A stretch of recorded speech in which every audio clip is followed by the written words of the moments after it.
ఉమ్మడి మహబూబ్నగర్ జిల్లా వ్యాప్తంగా కూడా వడ్లు కొనుగోలు కేంద్రాలు అయితే మహబూబ్నగర్ జిల్లా వ్యాప్తంగా 144 కేంద్రాలను జిల్లా ప్రభుత్వ రాష్ట్ర ప్రభుత్వము ప్రారంభించినప్పటికీ జిల్లా యంత్రాంగం ఇక్కడ ఉన్నటువంటి వ్యవసాయ శాఖ అధికారులు 122 కేంద్రాలు ప్రారంభించినప్పటికీ కూడా ఇక్కడ ఉన్నటువంటి రైతులందరూ కూడా ప్రైవేటు వ్యక్తులకు అమ్ముకోవడంలో చాలా జాప్యం జరుగుతుందని చెప్పేసి జరుగుతున్నటువంటి పరిస్థితి కనబడుతుంది.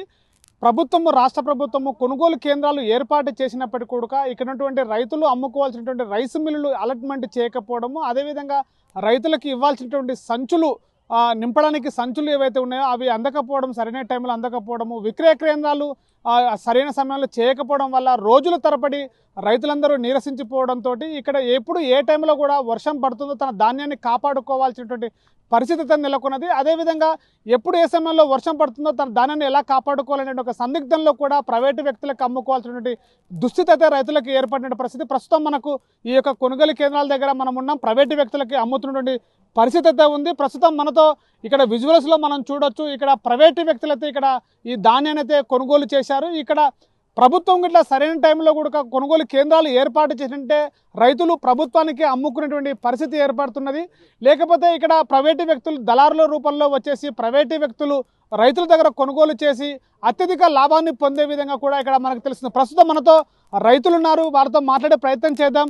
సార్ చెప్పండి, అసలు మీరు రైతు పండించారు పంట, ప్రభుత్వానికి అమ్మకుండా మీరు ప్రైవేటు వ్యక్తులకు అమ్ముతున్నారు, ఎట్లా మీరు నష్టపోతారు కదా, ఎలా అనిపిస్తుంది? మాకు ఎట్లుంటుంది అంటే ఇంకా ఎవరు ఇక్కడ లేరు, ఎవరు ఇన్ని దినాలు చూస్తున్నాం, అందుకోసమే ప్రైవేట్ వాళ్ళు వస్తున్నారు, తీసుకువెళ్తున్నారు.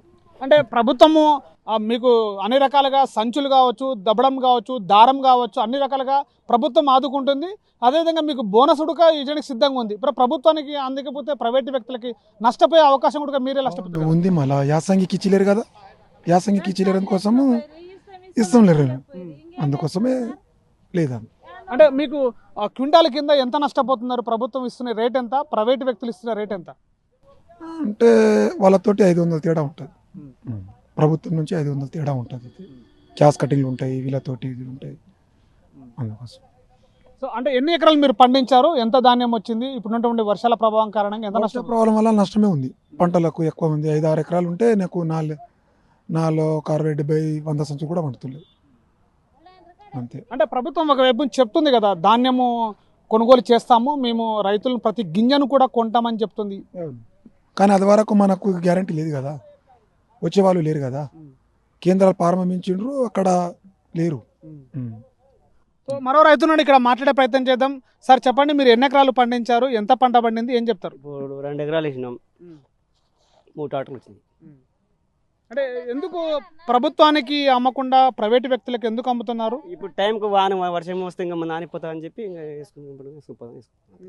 అంటే ప్రభుత్వం ఒకవైపు నుంచి ప్రతి గింజను కొంటామని చెప్పేసి అధికారులు అంటున్నారు. తర్వాత అదేవిధంగా ఇప్పుడు 500 రూపాయలు బోనస్ ఉడక ఇస్తామని చెప్పేసి ప్రభుత్వం రైతులను ఆదుకొని చెప్తుంది. అవును, అప్పుడు నేను నిరుడు కూడా వేయలేదు, ఎండాకాలం కూడా వేయలేదు, కోసం వేస్తుంది అని అనుకుంటున్నాను. అంటే మొత్తం మీద మీరు నష్టపోతున్నారు కదా. నష్టపోతున్న టైం ఇక్కడ ఉండే నాని ఇంకా నష్టపోతా కదా ఇంకా అట్లే, అందుకోసం. అంటే ఏం చెప్తారు మొత్తం మీద రైతులకు?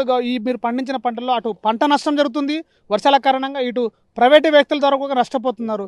ఏం చెప్తారు అధికారులకి, ప్రభుత్వానికి? ఇంకా ఏం చెప్పాం, ఎట్లా దాటిపోదాం. సో ఇది పరిస్థితి. చూసినట్టయితే కూడా ఏళ్ల తరబడి కూడా ఇక్కడ ధాన్యాన్ని ఎండబెట్టలేక ఎప్పుడు ఏ సమయంలో వర్షం పడుతుందో ఆ వర్షానికి ధాన్యాన్ని కష్టపడి పండించినటువంటి పంటను కాపాడుకోవడం కోసము నానా యాతన పడుతున్నామని చెప్పేసి రైతులు ఆవేదన వ్యక్తం చేస్తున్నారు. సరైన టైంలో కూడా ప్రభుత్వము కొనుగోలు కేంద్రాలు ఏర్పాటు చేసి రైతుకు ఇవ్వాల్సినటువంటి ప్రభుత్వం తరపున ఇవ్వాల్సిన సంచులు కావచ్చు, దారం కావచ్చు, దబ్బడం కావచ్చు, ఇలా అన్ని రకాలు ఏవైతే ఇవ్వాల్సినటువంటి అవన్నీ కూడా ఏర్పాటు చేసి, అదేవిధంగా విక్రయ కేంద్రాలు కూడా ఎక్కువగా చేసి రైసు మిల్లులో అలాట్మెంట్ చేసినట్లయితే ప్రభుత్వం నుంచి కూడా ఆదుకునేటువంటి అవకాశం కూడా ఉంది. కానీ ప్రభుత్వం యొక్క అధికారుల యొక్క నిర్లక్ష్యం అయితే ఇక్కడ స్పష్టంగా కనపడుతుంది. గతంలో కూడా ప్రభుత్వం చెప్పినట్టుగా 500 రూపాయలు కూడా బోనస్ రాలేదు కాబట్టి మేము ఉన్న ధాన్యాన్ని మళ్ళీ వచ్చేటువంటి రాబోయే వర్షాలకి మేము ఈ ధాన్యాన్ని కాపాడుకోలేకపోతాము, ఇప్పటికే నష్టము వాటిల్లింది, మేము ఆర్థికంగా కూడా చాలా నష్టపోయామని చెప్పేసి రైతులు ఆవేదన చేస్తున్నారు. అసలైన తొలి వెలుగు. ఫాలో వాట్సాప్ @తొలి వెలుగు official.